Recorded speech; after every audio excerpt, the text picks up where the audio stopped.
नमस्कार. जीवनावश्यक सर्व काहीमध्ये आपणा सर्वांचे मनपूर्वक स्वागत. आज आपण पाहूयात वटसावित्रीचे व्रत कसे करावे, या पूजेसाठी लागणारे साहित्य, पूजा विधी, या दिवशी स्त्रियांनी वटवृक्षाची पूजा का करावी व ही पूजा कशी करावी, अशी वटपौर्णिमेबद्दलची संपूर्ण माहिती. सर्वप्रथम आपण पाहूयात वटपौर्णिमेबद्दलची थोडक्यात माहिती.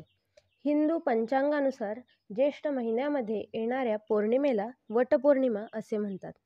या दिवशी सवाष्ण बायका वटपौर्णिमेचे व्रत करतात. आता आपण पाहूयात वटसावित्रीचे व्रत का करावे. स्त्रिया वटपौर्णिमेच्या दिवशी वडाच्या झाडाची पूजा करतात, कारण पर्यावरणाच्या दृष्टीने नैसर्गिकदृष्ट्या झाडांमध्ये वडाच्या व पिंपळाच्या झाडाला महत्त्व आहे. या झाडांना जास्त वर्ष आयुष्य असते, म्हणून सौभाग्यवती स्त्रिया या दिवशी वटवृक्षाचे पूजन करून आपल्या पतीला दीर्घ आयुष्य, उत्तम आरोग्य मिळावे यासाठी वटसावित्रीचे व्रत करतात. आता आपण पाहूयात वटपौर्णिमा कधी आहे व या पूजेची योग्य वेळ कोणती. यावर्षी ज्येष्ठ महिन्यातील पौर्णिमा 21 जून वार शुक्रवार या दिवशी आहे. पौर्णिमा 21 जूनला सकाळी 7:31 सुरू होईल व 22 जूनला शनिवारी संध्याकाळी 5:37 संपेल. 21 जून या दिवशी पौर्णिमा असल्यामुळे या दिवशी वटपौर्णिमेचे व्रत करावे. आता आपण पाहूयात या वटपौर्णिमेचे थोडक्यात महत्त्व काय. वटपौर्णिमेच्या दिवशी सत्यवानाचे प्राण त्याच्या पत्नीने म्हणजेच सावित्रीने यमाकडून परत मिळवले, म्हणून हे वटपौर्णिमेचे व्रत केले जाते. आता आपण पाहूयात वटपौर्णिमेच्या पूजेसाठी लागणारे साहित्य कोणते.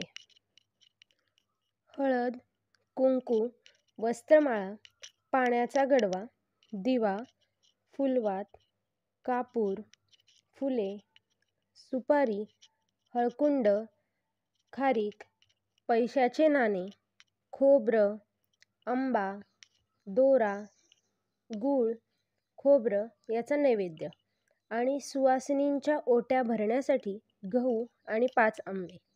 आता आपण पाहूयात या वडाची पूजा कशी करावी. सर्वप्रथम नेहमीप्रमाणे पूजेमध्ये गणपतीची पूजा करतात, तशी सुपारी ठेवून गणपतीची पूजा करायची. यानंतर वडाच्या झाडाच्या मुळाशी थोडेसे पाणी घालावे व पाणी घालत एक फेरी मारावी. यानंतर वडाला हळदी कुंकू वाहावे. यानंतर वस्त्रमाळा घालावीत, फुले वाहावीत, फुलवात लावावी, अगरबत्ती लावावी, आंबा ठेवावा. यानंतर विड्याच्या पानाचा विडा ठेवावा. या विड्यावरती एक सुपारी, हळकुंड, खारीक आणि खोबऱ्याचा तुकडा, पैशाचे नाणे ठेवावे.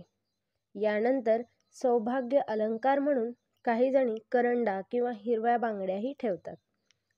वडाची पूजा कुंडीतल्या वडाला करत असाल तर रांगोळी काढावी, नैवेद्य दाखवावा आणि मनोभावे नमस्कार करावा. यानंतर वडाच्या झाडाला 5 किंवा 7 वेळा दोरा गुंडाळावा. पूजा झाल्यानंतर 5 सवाष्ण बायकांची थोडेसे गहू व एक आंबा घालून ओटी भरावी, हळदी कुंकू लावावे आणि नमस्कार करावा. या दिवशी संध्याकाळी पूजा झाल्यानंतर सावित्रीची कथा वाचावी. आपल्याकडे या दिवशी वटपौर्णिमेचा उपवास केला जातो, परंतु काही ठिकाणी ज्येष्ठ शुद्ध त्रयोदशीपासून ते पौर्णिमेपर्यंत असा 3 दिवस उपवास केला जातो व अशा प्रकारे हे व्रत केले जाते. या पूजेमध्ये काही ठिकाणी सावित्रीची ओटी म्हणून ब्लाऊज पीस व ओटी ही पूजेमध्ये ठेवली जाते. पौर्णिमेच्या दिवशी कोणाला व काय दान करावे ते आपण पाहूयात. वटपौर्णिमेच्या दिवशी ब्राह्मणाला धान्य, पीठ, डाळी, नारळ, शिदा असे दान केले जाते. वडाच्या झाडाचे पूजन हे मोठ्या झाडाच्या तिथे करावे किंवा कुंडीतील छोटेसे वडाचे झाड असेल तरी तेथे केले तरी चालेल, परंतु वडाच्या झाडाची फांदी आणून त्याचे पूजन करू नये. व्हिडिओ आवडला असेल तर लाईक करा, शेअर करा आणि अशाच प्रकारचे नवीन व्हिडिओ पाहण्यासाठी चॅनलला सबस्क्राईब करा. सबस्क्राईब करणे फ्री आहे. धन्यवाद.